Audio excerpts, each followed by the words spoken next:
les amis célibataires de ma copine l'ont persuadée de simuler une fausse rupture pour me tester, mais cela s'est totalement retourné contre elle lorsque j'ai décidé de mettre fin à notre relation à la place. Salut tout le monde, avant de plonger dans la vidéo du jour, j'ai besoin de votre aide. On a remarqué que la chaîne perd un peu de vitesse, et s'abonner est l'un des meilleurs moyens de nous soutenir. C'est rapide, gratuit, et cela nous aide à continuer de vous offrir du super contenu. Votre soutien compte énormément. Faisons grandir cette chaîne ensemble. Merci infiniment. Maintenant, commençons la vidéo. Salut Reddit, accrochez-vous, parce que ce qui suit est une histoire folle qui s'est déroulée sur plus de 2 ans, et j'ai encore du mal à croire à quel point c'était dingue. Je traîne ici depuis toujours, mais je n'avais jamais vécu de drame digne d'être partagé jusqu'à maintenant. J'utilise un compte temporaire parce que certaines personnes impliquées connaissent mon compte principal, et franchement, je ne veux pas de drama s'il tombe dessus. Mais cette histoire est trop folle pour ne pas être racontée. Moi, homme de 29 ans, et mon ex, Chloé, femme de 26 ans, nous sommes sortis ensemble pendant 3 ans et demi, et avons vécu ensemble les 8 derniers mois. Je travaille dans l'immobilier commercial, j'ai commencé comme agent, et maintenant je dirige ma propre agence. Elle travaillait dans la coordination marketing et gagnait environ 38 000 $ par an. Voici un élément de contexte important, j'ai grandi dans la pauvreté, dans un parc de caravanes en milieu rural dans l'Oklahoma. J'ai été le premier de ma famille à obtenir un diplôme universitaire, et encore moins à gagner correctement ma vie. Ma famille me voit comme leur distributeur automatique personnel. La famille de mon ex, elle, avait de l'argent, ce qui rendait mes proches encore plus intéressés par le fait de la garder dans les parages. Bref, voici comment tout s'est passé. J'avais 29 ans et je travaillais dans l'immobilier commercial. J'ai commencé juste après l'université, je ne gagnais presque rien, mais j'étais bon avec les gens et je comprenais les chiffres, alors j'ai gravi les échelons. Au moment où cette histoire commence, je gagnais environ 127 000 $ par an. Ce n'est pas une fortune, mais c'est pas mal pour quelqu'un qui a grandi à manger du fromage fourni par le gouvernement. Chloé et moi étions ensemble depuis 3 ans et demi. Elle travaillait comme coordinatrice marketing pour environ 38 000 $. Nous vivions ensemble depuis 8 mois dans un appartement décent de 2 chambres qui nous coûtait 1 450 $ par mois. Comme je gagnais plus, je couvrais environ 65% de nos dépenses communes, ce qui me semblait équitable. Contexte important concernant ma famille, parce que ça joue un rôle plus tard. Mes parents, Linda et Mike, vivent toujours dans le même parc de caravanes où j'ai grandi. Ma mère fait le ménage pour gagner sa vie, mon père fait des petits boulots quand il en a envie. Ma sœur, Britney, n'a jamais terminé le lycée, a 3 enfants de pères différents, et s'attend essentiellement à ce que je règle tous ses problèmes financiers. Dès que j'ai commencé à bien gagner ma vie, l'attitude de ma famille a complètement changé. Tout à coup, j'étais leur fils et frère préféré, mais seulement quand ils avaient besoin de quelque chose. Chaque conversation finissait par des sous-entendus sur le fait que je devrais aider davantage la famille ou que j'oubliais d'où je venais. Ils m'appelaient avec des histoires tristes sur des appareils cassés, des factures en retard, ou le petit Eden qui avait besoin de nouveaux vêtements pour l'école. C'était épuisant d'être traité comme un distributeur automatique humain. Quand j'ai commencé à sortir avec Chloé, ils l'ont tout de suite adorée. Pas parce qu'elle était bien pour moi, mais parce que ses parents possédaient un cabinet dentaire prospère. Ma famille planifiait déjà comment ils allaient tirer profit de cette connexion. Ils faisaient des remarques dégoûtantes sur le fait que j'avais trouvé une fille riche et qu'il fallait que je la garde avant qu'elle ne se rende compte qu'elle pouvait viser mieux. Ma mère me demandait littéralement quand est-ce que j'allais ramener Chloé, parce qu'elle voulait mieux connaître sa famille. Traduction, elle voulait s'introduire dans leur cercle social pour réseauter. Chloé et moi, on avait quelque chose de bien, du moins je le croyais. On avait nos routines. Je me levais tôt et préparais le café avant qu'elle parte travailler. On préparait nos repas ensemble le dimanche. On avait ce rythme confortable où on pouvait coexister sans drame. Elle regardait ses émissions de télé-réalité pendant que je lisais des rapports sur le marché immobilier, et on était tous les deux parfaitement satisfaits. On avait ces matins de samedi paresseux où on restait au lit jusqu'à midi, on commandait à manger et on parlait de tout et de rien. Ça me semblait stable et mature. Ce que je ne savais pas, c'est que Chloé se plaignait à son groupe d'amis de la prévisibilité de notre relation. Ses amis, c'étaient Amber, Tessa et Morgane, 3 femmes célibataires qui semblaient vivre une nouvelle catastrophe amoureuse chaque semaine. Du genre à passer tout un brunch à analyser si le fait qu'un mec réponde en 2 heures au lieu d'une signifiait qu'il perdait de l'intérêt. Amber venait de sortir d'une relation de 2 ans où le mec voyait une autre fille depuis 6 mois. Elle l'avait découvert sur Instagram quand l'autre femme avait posté une photo portant le sweat de fac de son petit ami. Tessa vivait un divorce chaotique, son ex-mari avait vidé leur compte épargne et disparu dans un autre état avec sa secrétaire. Morgane, elle, n'arrivait pas à garder une relation plus de quelques mois parce qu'elle avait cette tendance à saboter les choses dès que les mecs devenaient trop prévisibles. Ces trois femmes étaient amères vis-à-vis de l'amour, et apparemment, elles ne supportaient pas de voir Chloé heureuse et stable pendant qu'elle vivait le chaos. Alors elles ont commencé à lui bourrer le crâne avec des idées sur le fait que je devenais trop confortable, et qu'elle devait créer un peu d'excitation pour raviver la flamme. Elles organisaient des soirées entre filles où elles disséquaient chaque aspect de notre relation comme si elles étaient expertes, alors qu'en réalité, c'était juste des échecs ambulants côté sentimental. Avec du recul, il y avait sans doute des signes que j'ai manqués. Chloé faisait des petites remarques sur nos week-ends devenus trop routiniers, où elle me demandait si l'excitation du célibat ne me manquait pas. Elle voyait des couples se disputer dans les restaurants et disait des trucs bizarres comme « au moins, ils sont passionnés » ou « je me demande ce que ça fait d'avoir ce genre d'intensité ». À l'époque, je pensais qu'elle avait simplement des réflexions normales sur les relations, vous savez, ces moments où tout le monde se demande ce qu'aurait été la vie sur une autre voie. Mais apparemment, ses amis lui répétaient que les relations confortables sont le baiser de la mort, et que les hommes ont besoin qu'on leur rappelle ce qu'ils risquent de perdre pour qu'ils apprécient ce qu'ils ont. Elles l'ont convaincue que je la prenais pour acquise et qu'elle devait tout bouleverser si elle voulait que je passe à l'étape suivante et que je demande sa main. Elle lui bourrait le crâne avec des histoires d'amis qui avaient utilisé la jalousie et l'incertitude pour pousser leurs copains à demander leur main, comme si c'était une stratégie éprouvée. Le plus fou, c'est que je ne traînais même pas les pieds concernant l'engagement. Si elle m'avait simplement parlé de son envie de se fiancer, on aurait probablement pu avoir cette conversation dans un délai raisonnable. Mais au lieu de ça, ses amis l'ont convaincu que la manipulation était une meilleure stratégie. Elles lui ont même fait croire que la communication honnête était réservée aux femmes faibles qui ne comprenaient rien à la psychologie masculine. Environ 2 mois avant que tout n'explose, Chloé a commencé à agir différemment. Pas différemment dans le sens suspect, mais comme si elle traversait une sorte de crise de quart de vie concernant notre relation. Ça a commencé par des détails. Elle faisait des remarques au hasard sur le fait qu'elle avait l'impression de rater sa vingtaine en étant dans une relation aussi sérieuse. Elle voyait ses amis célibataires sortir, postèrent des photos de bars et de concerts, et elle avait ce regard nostalgique, comme si elle regardait une autre vivre la vie qu'elle voulait. Elle a commencé à suivre tous ses comptes Instagram sur le fait de vivre sa meilleure vie et d'embrasser son indépendance. Au début, je pensais qu'elle était juste stressée par le travail. Son entreprise traversait une restructuration, et beaucoup craignaient d'être licenciés. Alors j'ai essayé d'être un partenaire de soutien. Je lui ai dit que si elle perdait son travail, on pourrait réduire nos dépenses, peut-être déménager dans un endroit moins cher jusqu'à ce qu'elle retrouve quelque chose. Des trucs de petite amie de base. J'ai même proposé de l'aider à mettre à jour son CV et de contacter mes relations professionnelles si elle voulait explorer d'autres opportunités. Mais ensuite, ses remarques sont devenues plus ciblées. Elle a commencé à dire des choses comme « je me demande ce que ce serait de revivre seule » ou « parfois, j'ai l'impression de m'être installée trop jeune ». C'était déroutant, parce que c'était elle qui avait insisté pour qu'on emménage ensemble, elle qui parlait de notre futur et faisait des tableaux Pinterest pour la déco de notre maison. Les conversations sont devenues plus lourdes. Elle parlait de ses amis qui vivaient la vraie vie pendant qu'elle jouait à la petite maison avec moi. Elle évoquait des articles qu'elle avait lus sur des gens qui s'étaient mariés jeunes et qui l'avaient ensuite regretté. Elle commençait à parler de voyager seule, peut-être faire du sac à dos en Europe pour se retrouver. Elle m'envoyait des articles sur les crises de quart de vie et me demandait si moi aussi j'avais peur qu'on passe à côté d'expériences importantes. Cela a duré environ 2 semaines, pendant lesquelles elle devenait de plus en plus agitée à propos de notre vie soi-disant ennuyeuse. Elle déclenchait des disputes pour des bêtises, comme le fait qu'on allait toujours au même supermarché ou que nos soirées étaient trop prévisibles. Elle se plaignait qu'on ne faisait plus rien de spontané, alors que chaque fois que je proposais une sortie au hasard, elle avait une excuse, fatiguée, déjà des plans avec ses amis.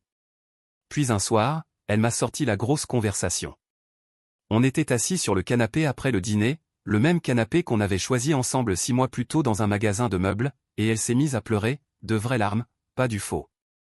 Elle m'a dit qu'elle avait beaucoup réfléchi et qu'elle n'était plus sûre d'être prête pour une relation aussi sérieuse. Elle a déroulé tout un discours sur le fait qu'elle m'aimait mais qu'elle avait l'impression de se perdre dans notre couple, qu'elle était passée directement de la vie avec ses colocataires d'université à la vie avec moi, sans jamais connaître l'indépendance. Elle a dit que ses amis lui avaient fait remarquer qu'elle n'avait que 26 ans, et qu'elle se précipitait peut-être trop vite dans la vie d'adulte. Elle parlait de son sentiment de devenir trop domestique, de perdre son esprit d'aventure. Puis est arrivé le coup de grâce, elle voulait qu'on fasse une pause. Pas une rupture, elle a bien précisé, mais une pause. Une séparation d'1 mois pendant laquelle on ne se verrait pas, on ne se parlerait que pour les trucs nécessaires concernant l'appartement et les factures.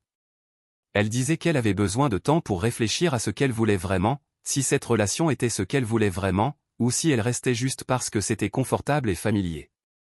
Elle avait tout prévu. Elle avait déjà regardé pour louer un studio. Elle pensait que cette pause serait bénéfique pour nous deux, pour qu'on prenne du recul.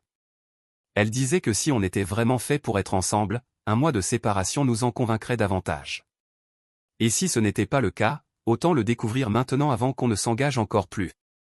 Elle avait même un discours tout prêt sur le fait que faire une pause, c'est mature, et ça prouvait qu'on était déterminé à faire les bons choix.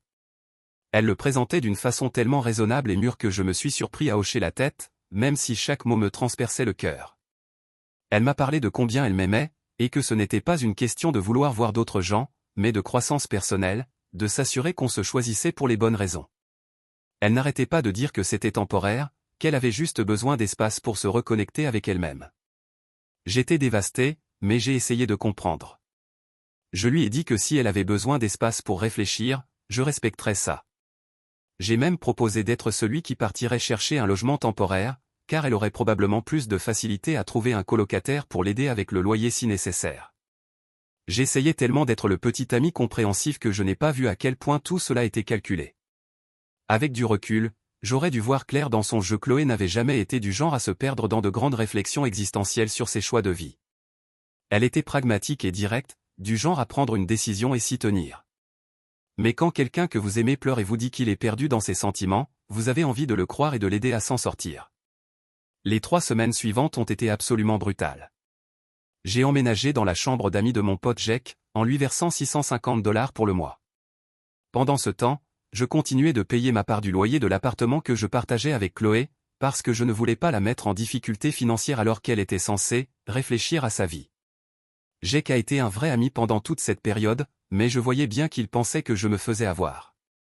Jake faisait des remarques subtiles sur le fait que c'était sacrément pratique que Chloé ait besoin d'espace juste au moment où son bail arrivait à expiration, ou sur à quel point c'était étrange qu'une personne en pleine crise existentielle soit aussi active sur les réseaux sociaux. Mais je n'étais pas encore prêt à l'entendre. La réaction de ma famille a été, sans surprise, catastrophique. Quand j'ai dit à ma mère que Chloé et moi faisions une pause, elle a immédiatement paniqué à l'idée de perdre son lien avec la famille aisée de Chloé.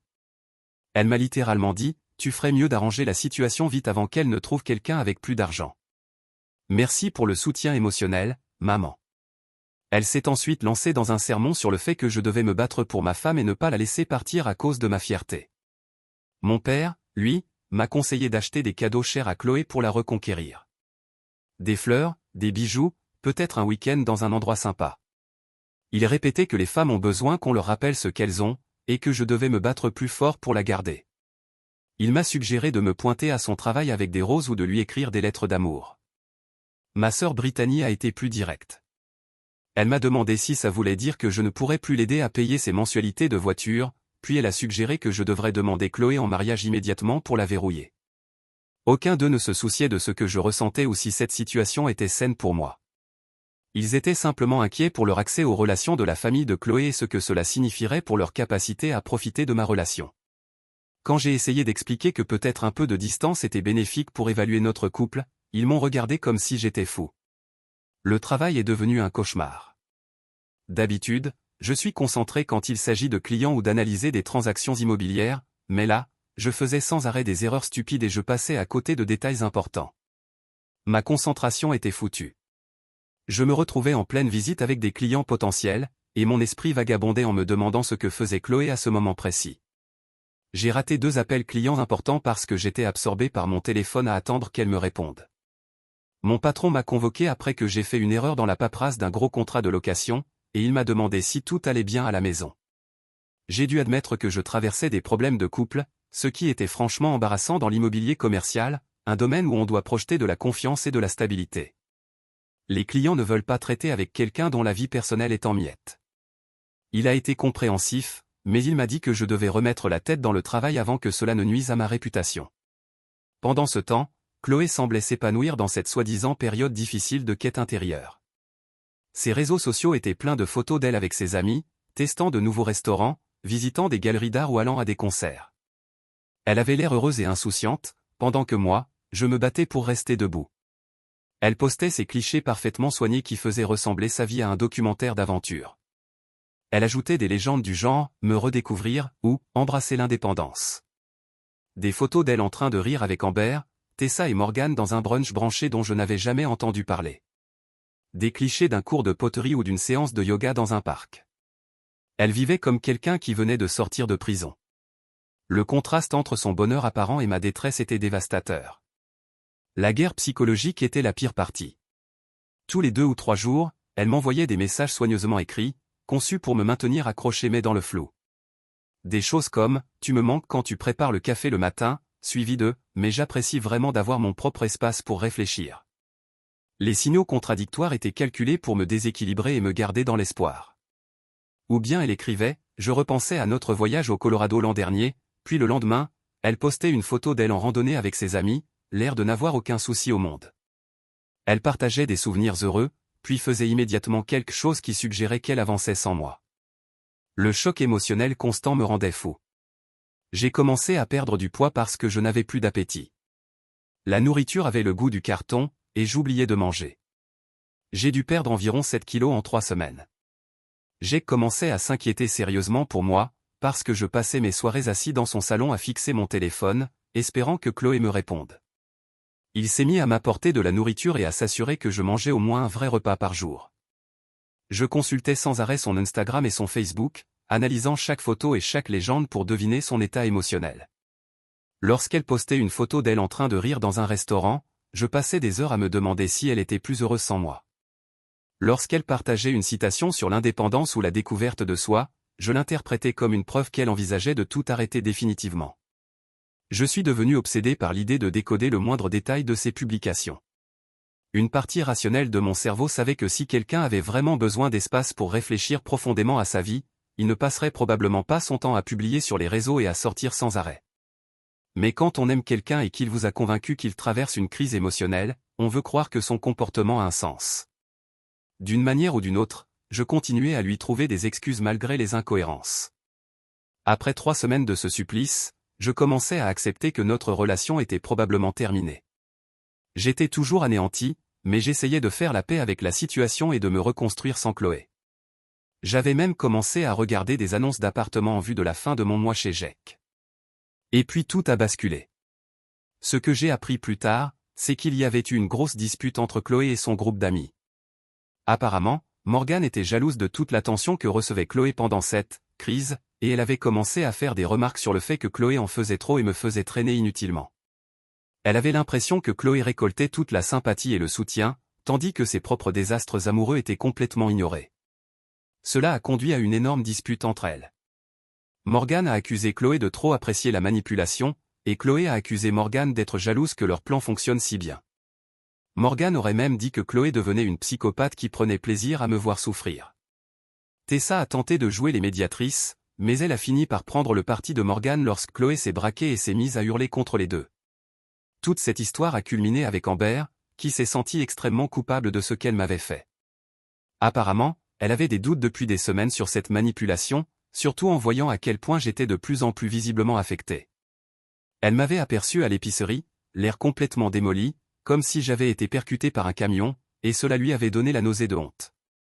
Quand leur groupe d'amis a implosé à cause de leur désaccord sur la durée à laquelle il fallait maintenir la mascarade, Amber a décidé qu'elle ne pouvait plus vivre avec cette culpabilité. Elle m'a appelé un samedi soir vers 23h, avec une voix qui tremblait comme si elle avait pleuré pendant des heures. Avant même de m'expliquer quoi que ce soit, elle s'excusait déjà sans cesse. Elle a dit qu'elle devait me révéler quelque chose d'important à propos de Chloé, que je méritais de savoir, et qu'elle ne pouvait plus dormir la nuit en sachant ce qu'elle m'avait fait. Mon cœur s'est immédiatement mis à battre à toute vitesse, pensant qu'il était arrivé quelque chose de grave, que Chloé était blessée, malade, ou en danger. J'ai demandé à Amber ce qui se passait, et c'est laquelle a complètement anéanti mon monde. Elle m'a avoué que toute la crise de rupture était fausse. Complètement fabriquée. Orchestrée. Les mots jaillissaient d'elle comme si elle ne pouvait pas les sortir assez vite. Le groupe d'amis de Chloé l'avait convaincu que le meilleur moyen de me pousser à envisager les fiançailles était de me faire croire que je risquais de la perdre. Elle l'avait coaché sur ce qu'elle devait dire, comment se comporter, quel type de publication sur les réseaux sociaux provoquerait chez moi un désir plus fort d'engagement. Elles avaient littéralement scénarisé certaines de nos conversations et élaboré une stratégie de réseaux sociaux comme s'il s'agissait d'une campagne marketing. Selon Amber, elle planifiait cette intervention relationnelle depuis des mois, depuis que Chloé s'était plainte que notre relation devenait trop confortable et prévisible. Ses amis l'avaient convaincue que les relations confortables n'aboutissaient jamais aux fiançailles, que les hommes recevaient tous les avantages sans avoir à s'engager. Elles avaient fait des recherches sur la psychologie des relations, trouvé des théories expliquant qu'il fallait créer un sentiment d'urgence et de rareté pour provoquer un engagement. Amber m'a expliqué qu'elles avaient tout planifié jusqu'au moindre détail, le moment de la crise, pour coïncider avec le renouvellement du bail, les phrases précises que Chloé devait utiliser pour rendre ses doutes crédibles, la stratégie sur les réseaux pour qu'elle ait l'air de s'épanouir sans moi, tout en publiant assez de souvenirs nostalgiques pour me garder accroché. Elles avaient même prévu quel restaurant elle devait fréquenter, et quelles activités postèrent pour faire croire que sa vie était pleine, exaltante, accomplie. Elle m'a raconté dans le détail comment elle surveillait mon activité sur les réseaux et ajustait le comportement de Chloé en fonction de mes réactions à certains déclencheurs. Quand elle voyait que je commençais à accepter la rupture, Chloé m'envoyait un message nostalgique pour me ramener. Quand je semblais trop confiant, elle postait un message sur l'indépendance pour me faire paniquer à nouveau. Elle suivait mes likes, mes commentaires, mes vues sur les stories, comme si j'étais un rat de laboratoire dans leur expérience. Amber s'excusait en pleurant du fait que leur expérience psychologique avait fonctionné aussi bien. Elle m'a dit qu'elles étaient fascinées par la facilité avec laquelle elle pouvait manipuler mes émotions et me maintenir dans un état constant d'incertitude anxieuse. Elle faisait des paris sur quelles tactiques seraient les plus efficaces, et célébrait chaque fois que je réagissais exactement comme prévu. Elle trouvait ça fascinant à quel point la psychologie masculine pouvait être prévisible. Toute cette affaire était une manipulation psychologique calculée, conçue pour m'épuiser émotionnellement et me rendre tellement désespéré de garder Chloé que je la demanderais en mariage dès qu'elle déciderait de revenir vers moi. Elles avaient prévu de laisser durer cette mise en scène pendant exactement un mois, après quoi Chloé devait avoir cette grande révélation dramatique qu'elle ne pouvait pas vivre sans moi, et revenir en courant, s'attendant à ce que je sois tellement soulagé que je lui passe la bague au doigt sur le champ. J'ai raccroché au nez d'Amber, puis je suis resté assis dans le salon de Jake pendant 2 heures, avec la sensation que j'allais vomir. Chaque émotion que j'avais ressentie pendant les 3 dernières semaines, l'anxiété, le doute, la peur de la perdre, les nuits sans sommeil à me demander ce que j'avais bien pu faire de travers avaient été entièrement fabriquées pour leur divertissement. Elles avaient transformé mon amour sincère pour Chloé en une expérience sociale, et traité ma souffrance émotionnelle comme un jeu dont elle tirait victoire. Le soir suivant, Chloé est venue chez Jake pour prendre de mes nouvelles et voir comment je vivais la séparation. Elle avait apporté des cookies faits maison, avec une expression inquiète, compatissante, que je reconnaissais maintenant comme entièrement fausse. Elle venait probablement lancer la phase 2 de leur plan, où elle devait commencer à montrer qu'elle me manquait. Je l'ai immédiatement confrontée avec ce qu'Amber m'avait révélé. Son visage est devenu livide, elle a commencé à bégayer en essayant de nier. Mais quand j'ai répété des détails spécifiques qu'Amber m'avait partagés sur leur planification, y compris des citations exactes de leurs discussions de groupe et des précisions sur leur système de surveillance, elle a craqué et a tout avoué. Les larmes se sont mises à couler tout de suite, mais cette fois, je n'étais plus dupe de la performance. Elle a dit que tout avait commencé comme un simple plan pour me motiver à envisager les fiançailles, mais que les choses étaient devenues plus complexes qu'elle ne l'avait prévu. Elle a tenté de minimiser ça comme une sorte de bavardage innocent entre filles qui avaient dégénéré, comme si elles avaient planifié une fête surprise, pas une guerre psychologique. Elle m'a expliqué que ses amis lui avaient fait croire que notre relation était stagnante, et que je la prenais pour acquise. Elle lui avait dit que les hommes ont besoin qu'on leur rappelle ce qu'ils pourraient perdre pour qu'ils apprécient ce qu'ils ont. La fausse rupture était censée créer un sentiment d'urgence et me faire réaliser que je devais la demander en mariage avant de la perdre.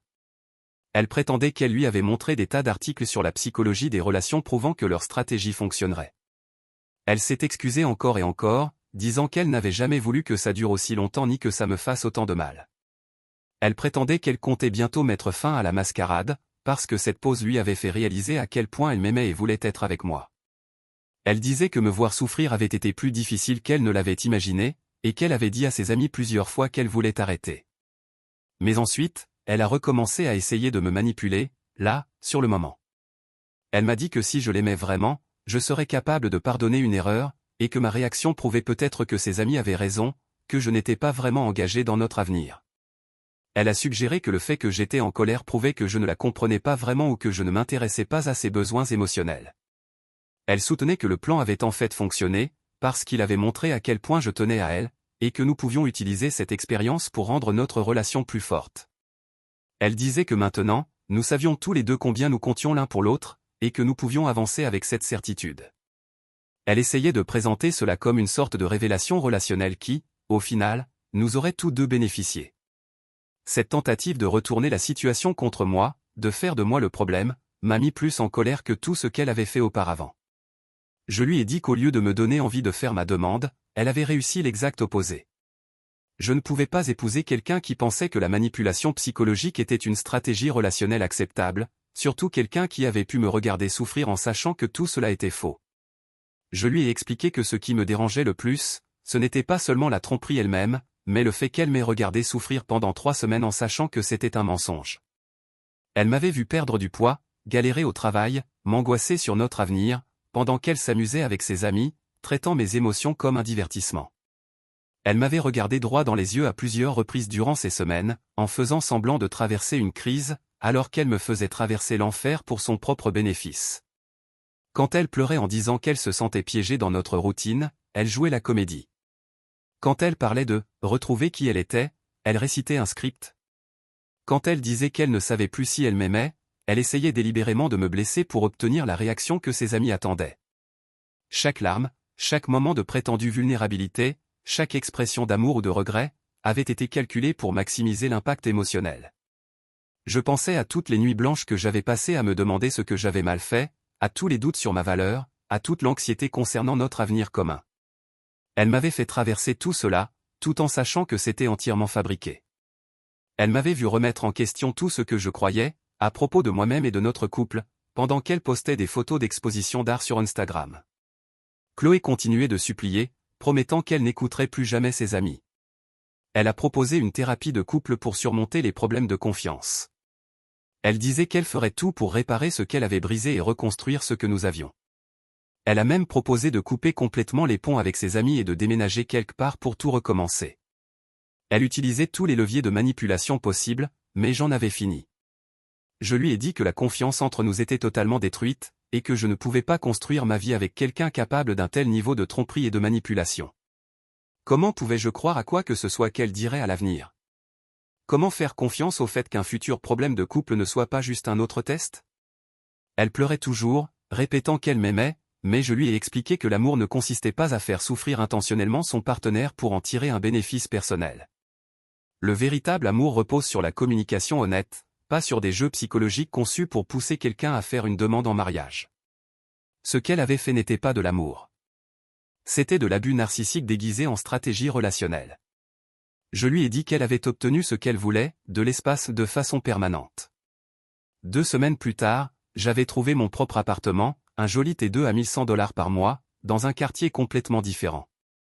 Recommencer ailleurs, loin des souvenirs de Chloé, m'a donné un sentiment de liberté incroyable. Chloé continuait d'essayer de me contacter, mais je l'ai bloquée partout. Après plusieurs tentatives désespérées, dont des appels avec différents numéros, des apparitions sur mon lieu de travail, et même un appel de sa mère pour plaider sa cause, j'ai tout bloqué. Sa mère m'a laissé un message vocal disant que Chloé était juste une jeune fille qui avait fait une erreur.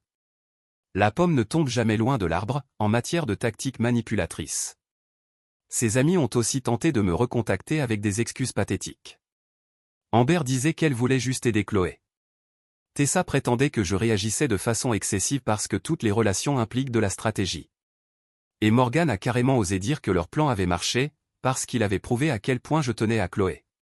Elles n'ont pas du tout compris que cela avait surtout prouvé que Chloé était capable d'abus émotionnels systématiques. Cette expérience m'a appris à être plus sélective dans les personnes à qui je fais confiance. J'étais tellement focalisé sur le fait d'être un bon petit ami, un bon fils, un bon frère, que je n'avais pas remarqué que j'étais entouré de gens qui ne me valorisaient que pour ce que je pouvais leur apporter. Je me suis plongé dans le travail avec une nouvelle intensité, et j'ai commencé à penser en plus grand. Cette manipulation m'a finalement appris des compétences précieuses pour lire les motivations des gens, ce qui a fait de moi un meilleur négociateur et un meilleur juge de caractère dans les relations professionnelles. En l'espace de 6 mois, j'avais lancé Thomson Commercial Property. La première année a été difficile, je gagnais 73 000 $, mais dès la deuxième année, j'étais à 140 000, et à la troisième, 180 000, avec 2 agents sous ma responsabilité.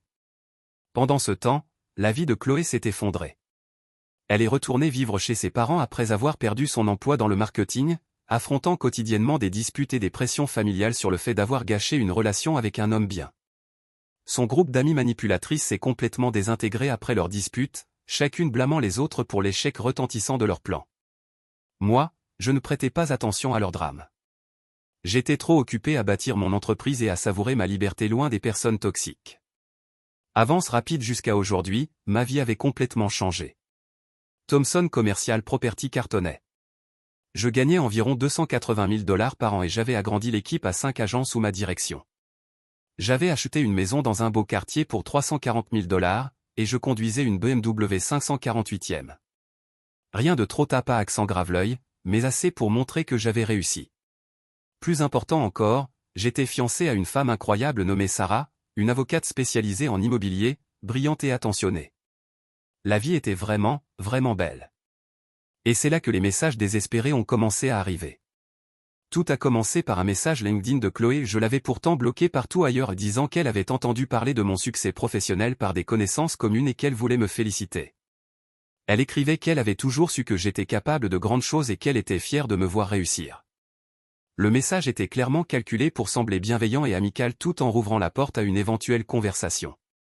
Je l'ai ignoré, mais elle a insisté. Elle a trouvé mon email professionnel et m'a écrit pour me demander si on pouvait prendre un café en tant qu'ami.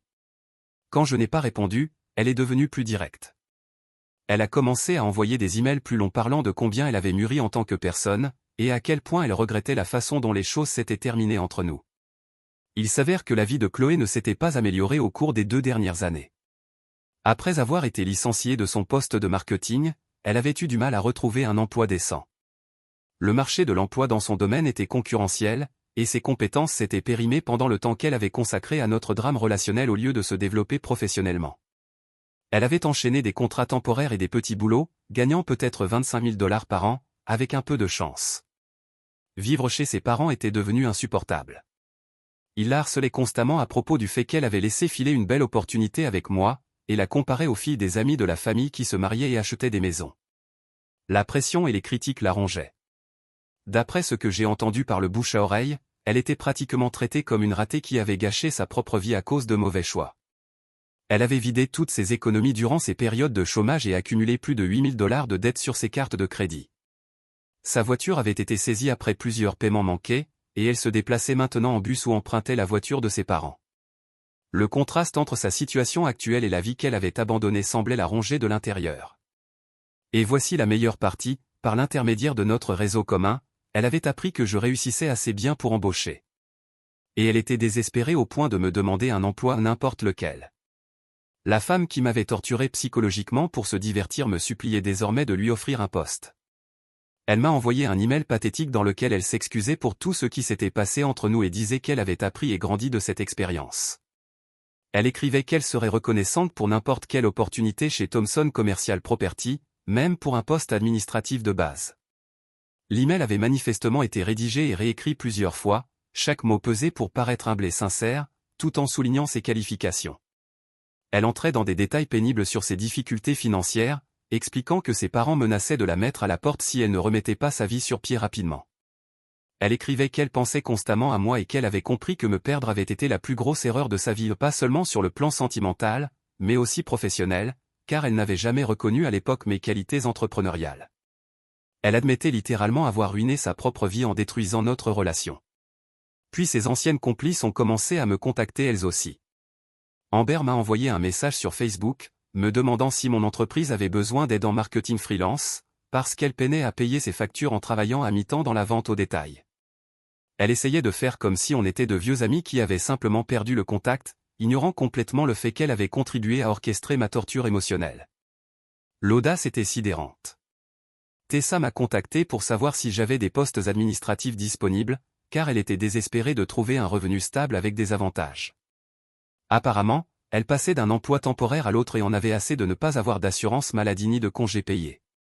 Elle a tenté de se présenter comme quelqu'un qui avait toujours cru en moi, mais qui s'était retrouvée impliquée dans un drame qui n'était pas de sa faute. Mais c'est Morgane qui a été la pire. Elle m'a envoyé un message pour me demander si je voulais sortir avec elle, disant qu'elle m'avait toujours trouvé incroyable et qu'elle attendait simplement le bon moment pour me faire part de son intérêt.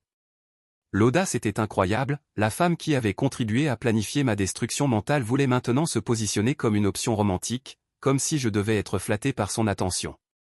La détresse était évidente, et honnêtement, c'était plutôt satisfaisant à voir. Ces femmes, qui trouvaient hilarant de jouer avec mes émotions, rampaient maintenant pour entrer dans mes bonnes grâces, parce que je réussissais, et qu'elles galéraient. Elles avaient toutes supposé que leur manipulation fonctionnerait, et que je serais tellement reconnaissant de récupérer Chloé que je la demanderais en mariage immédiatement et qu'elles pourraient toutes profiter de mon succès par l'intermédiaire de leur ami. La réaction de ma famille était, sans surprise, tout aussi désastreuse. Quand ils ont appris mon succès dans les affaires, ils ont soudainement recommencé à m'appeler régulièrement. Ma mère m'a suggéré de pardonner et d'oublier avec Chloé, parce qu'un homme qui réussit a besoin d'une bonne femme à ses côtés. Elle ignorait complètement le fait que Chloé avait prouvé, par tous les critères raisonnables, qu'elle n'était pas une bonne femme.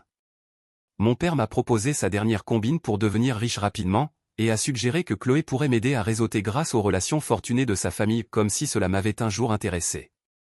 Ma sœur m'a demandé si je pouvais co-signer un prêt pour elle, puisque j'étais maintenant plein aux as, puis elle a insinué que me remettre avec Chloé serait bon pour mon image d'homme d'affaires stable.